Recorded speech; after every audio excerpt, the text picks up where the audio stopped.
निधि सुमन और वर्षा के साथ रहती थी। कुछ समय पहले एक गंभीर बीमारी के चलते उसके पति का देहांत हो गया था, जिसके बाद घर की सारी जिम्मेदारी विमला के कंधों पर आ गई थी। विमला मेहनत मजदूरी करके और दूसरों के घरों में काम करके अपना और अपनी बेटियों का पेट पाल रही थी। अच्छा बेटी, मैं काम पर जा रही हूँ, तुम तीनों पीछे से अपना ध्यान रखना। हाँ माँ, तुम आराम से जाओ, हम सब संभाल लेंगे।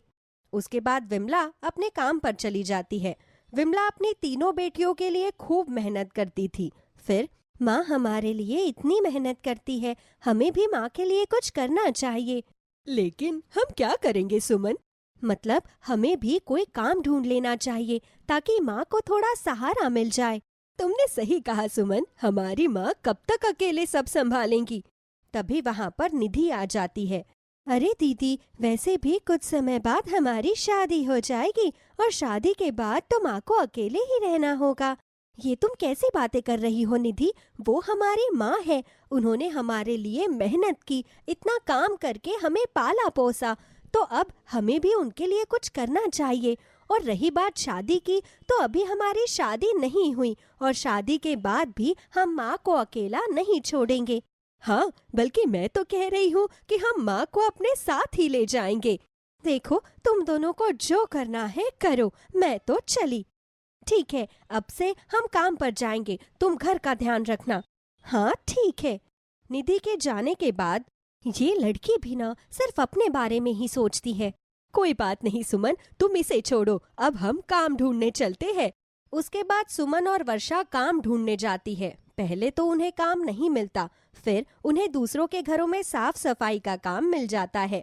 उसके बाद शाम को विमला के घर आने के बाद, अरे बच्चियों, तुम्हें काम करने की कोई जरूरत नहीं है, मैं सब संभाल लूंगी। माँ, तुम सब अकेले कैसे संभालोगी? अब तो तुम्हारी तबीयत भी ज्यादा ठीक नहीं रहती, इसलिए हम भी तुम्हारी मदद करना चाहती है। हाँ माँ, वैसे भी अब तुम्हारी तबीयत ज्यादा ठीक नहीं रहती। उसके बाद से सुमन और वर्षा भी काम करने लगी थी और विमला का हाथ बटाने लगी थी। इस तरह कुछ साल बीत जाते हैं। फिर एक दिन, मेरी तीनों बेटियां शादी लायक हो गई है, लेकिन मेरे पास तो ज्यादा पैसे भी नहीं है, मैं इनकी शादी कैसे करवाऊंगी? सब कैसे होगा? विमला को अब अपनी तीनों बेटियों की शादी की चिंता सताने लगी थी। विमला कुछ जगह सुमन और वर्षा की शादी की बात चलाती है, लेकिन कहीं बात नहीं बनती। लेकिन फिर एक दिन, निधि, ओ निधि, इधर आना तो जरा। निधि अपने कमरे से आवाज लगाते हुए कहती है। हाँ माँ, अभी आई।